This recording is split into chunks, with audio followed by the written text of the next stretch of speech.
On April 14, 1986, at 5:13 p.m., President Ronald Reagan gave the order for U.S. Air Force F-111F aardvarks from the 48th Tactical Fighter Wing to depart from Royal Air Force Lakenheath. As explained by Technical Sergeant Matthew Plew, 48th Fighter Wing Public Affairs, in the article Remembering Operation El Dorado Canyon, 30th Anniversary. The airstrike was in response to the terrorist bombing of the La Belle Discotheque in West Berlin on April 5th, that claimed the lives of 2 U.S. soldiers and wounded more than 200 people.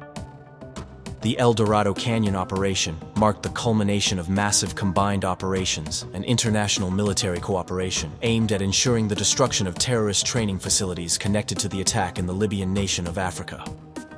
As stated by Captain Gregory Ball, USAFR, Ph.D., in his article, 1986, Operation El Dorado Canyon, the relationship between the United States and Libya has been strained since the 1960s due to allegations of terrorism, arms smuggling, and espionage.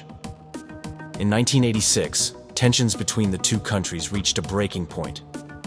The United States severed diplomatic ties with Libya in January of that year. After Libyan forces fired surface-to-air missiles against Navy planes in March, the U.S. Navy replied. The U.S. authorities assigned Libya responsibility for the deaths of 4 passengers who perished on April 2, 1986, when a bomb detonated aboard TWA Flight 840 over Argos, Greece. Terrorists finally bombed the La Belle Discotheque on April 5th.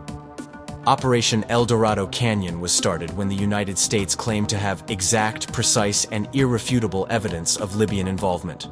US KC-135 and KC-10 tankers from the RAF's Mildenhall and Fairford, as well as 5 EF-111s from RAF Hayford, joined the strike force as they departed on their 7,000-mile round-trip journey while flying in perfect radio silence. Due to flight constraints, the F-111s had a 3,500-mile mission that required 4 aerial refueling stops each way.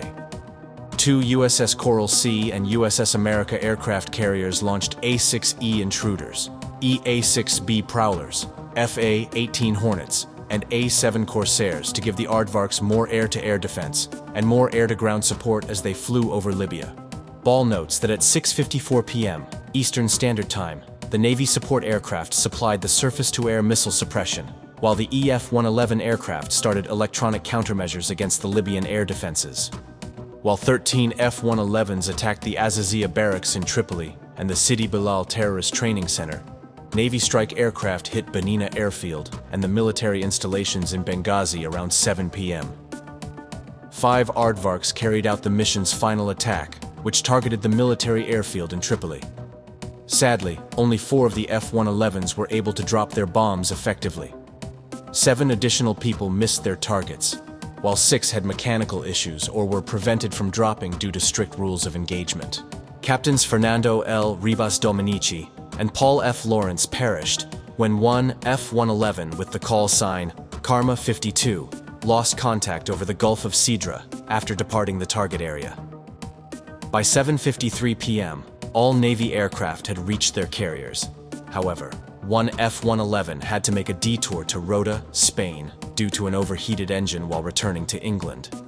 As the longest combat mission flown by a tactical aircraft for the Air Force at the time, the mission was regarded as a success.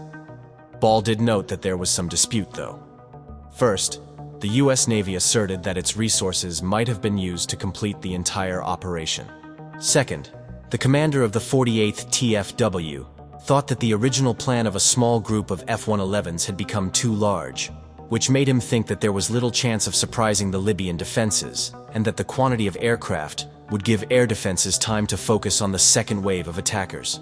However, supporters of the larger strike force thought the danger was worthwhile, because it would cause the targets far more damage. 37 people were killed, and 93 were injured as a result of the incident. Furthermore, when Muammar Gaddafi of Libya appeared on television 24 hours later to denounce the strikes, he was clearly disturbed. Today, an F-111 is prominently displayed in the RAF Lakenheath Air Park, as a reminder of the base's illustrious past. A monument honoring the members of the 495th Tactical Fighter Squadron is located across from the 48th Medical Group Hospital. and a plaque honoring Rebus Dominici and Lorenz bears their names.